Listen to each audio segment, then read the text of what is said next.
Para o judeu, quando Paulo chegava e dizia, a justificação é pela fé, o judeu na hora dizia, mas e Abraão? Abraão não foi justificado por obras? Ele não guardou a lei? Não é por isso que ele era justo diante de Deus, porque ele fez tudo certinho? Então, Paulo teria que agora responder a essa questão. Como fica Abraão, então, se é que ele foi realmente justificado pelas obras da lei ou por guardar a lei meticulosamente? A resposta de Paulo está aí do verso 2 até o verso 28. No verso 2, Paulo reconhece que a questão é importante, porque se Abraão ele foi justificado diante de Deus pelas obras da lei, ele tinha motivo de se vangloriar. Veja o verso 2. Porque o porquê aí explica, né, porque que Paulo está trazendo Abraão. Como é que fica esse caso de Abraão? Por que você está falando de Abraão, Paulo? Porque se Abraão foi justificado por obras, ele tem de que se gloriar, porém não diante de Deus. Se Abraão foi justificado por obras, então ele tem motivo de se gloriar, ele poderia se orgulhar. Se ele tivesse guardado a lei de forma perfeita, obedecido os mandamentos de Deus, ele podia contar vantagem, ele poderia se comparar com outras pessoas e achar que ele é top, não é que era o melhor, que ele era superior aos demais que não tinham guardado a lei assim. Mas, Paulo diz, não diante de Deus. Ou seja, diante de Deus, Abraão era um pecador como qualquer outro. Diante de Deus, a santidade de Abraão se dissolvia em nada. Diante do Deus justo, a justiça de Abraão não valia nada. Diante do Deus reto, todo-poderoso e santo, imutável, qualquer justiça ou qualquer coisa boa que Abraão teria feito, comparativamente, não era absolutamente nada. Se Abraão foi justificado por obras,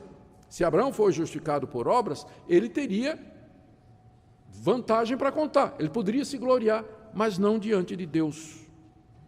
Abraão nunca poderia ter feito o suficiente para ser aceito por Deus. E aí, Paulo, em seguida diz, é como se ele dissesse, e além disso, olha o que é que Deus disse, que é o verso 3. Pois, o que diz a Escritura? Paulo quer fechar o argumento da seguinte maneira, vocês estão dizendo que Abraão foi justificado pelas obras. Eu digo que não. Porque se ele foi justificado por obras, ele teria motivo de vanglória. E ninguém pode se vangloriar diante de Deus, porque Deus é o que é e nós somos o que nós somos. E a maior prova do que eu estou dizendo, ou então é como se ele dissesse, então vamos perguntar a Deus, o que é que Deus diz a respeito de Abraão? E aí ele vai lá na Escritura, vai lá em Gênesis, capítulo 15, verso 6, e cita o que a Bíblia diz a respeito da maneira como Abraão foi justificado. Essa jogada de Paulo, essa estratégia de Paulo, é muito boa, porque todos os judeus acreditavam que o Antigo Testamento, as Escrituras de Israel, eram inspiradas por Deus e que Deus falava através delas. Então, quando havia qualquer discussão, vão para a Escritura. O que é que a Escritura diz? Ou, o que é que Deus diz? Então, uma vez que Paulo está dizendo, o judeu está dizendo, Abraão se justificou por obras. Paulo está dizendo, não foi por obras, foi por lei. O que é que Deus diz? Vamos lá na Escritura. E Paulo vai lá em Gênesis capítulo 15, verso 6, que está escrito assim, Abraão creu em Deus, e isso lhe foi imputado para a justiça. Não dizia Abraão cumpriu as obras da lei, e isso lhe foi imputado para a justiça. Não diz Abraão obedeceu a Deus, e isso foi imputado para a justiça. Não diz também Abraão guardou todos os preceitos, legislações e normas da lei, isso lhe foi imputado para a justiça. Mas diz o quê? Abraão creu em Deus, e Deus o considerou justo a partir da fé que ele teve. Vamos lembrar em que situação isso aconteceu para que fique claro o argumento do apóstolo Paulo. A história de Abraão é muito conhecida. Abraão era um pagão que morava lá na Mesopotâmia, e um dia Deus lhe apareceu e mandou ele sair de lá e fez promessas. Disse, eu vou te dar uma terra, vou te dar um filho, vou te dar filhos, vou te dar uma descendência, e em ti serão benditas todas as nações da terra. Virá um descendente teu em quem eu vou abençoar todas as nações do mundo. Sai de onde você está e vem para a terra que eu vou te dar. Isso foi lá em Gênesis capítulo 12. Abraão saiu, veio embora. A mulher de Abraão, Sara, era estéril. Eles não tinham filhos. Mas Deus prometeu, Abraão creu e partiu. O tempo passou. O tempo foi passando, Abraão peregrinou pela terra, foi morar no Egito, saía mudando de lugar em lugar, estendia sua tenda ali, acolá, fazia um altar aqui, um altar acolá, e nada da promessa se cumprir, porque a promessa de que ele herdaria a terra e teria uma descendência numerosa e um filho dele seria o canal de bênção para o mundo todo, dependia dele ter um filho com a mulher dele. Só que o tempo estava passando, Sara era estéril, eles estavam ficando idosos e chegou um momento que Abraão, como é que vai ser isso aí, essa promessa, Senhor?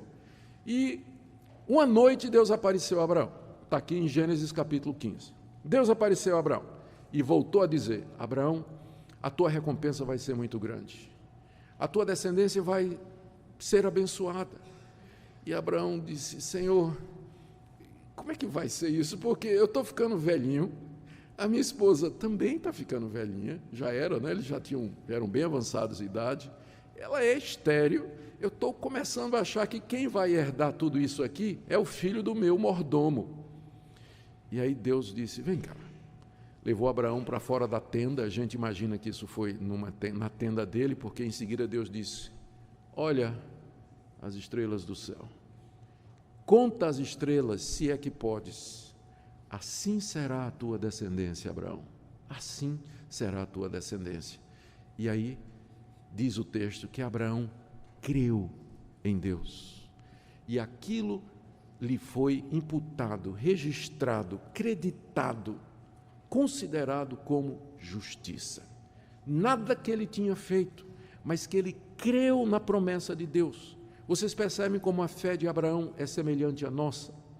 Porque, num certo sentido, aliás, em que é que Abraão creu? Ele creu que Deus mandaria alguém em quem seriam benditas todas as nações da terra, alguém de toda aquela descendência numerosa, que é a mesma coisa que nós fazemos hoje. A diferença é que Abraão creu que Deus haveria de mandar o descendente que abençoaria todas as nações.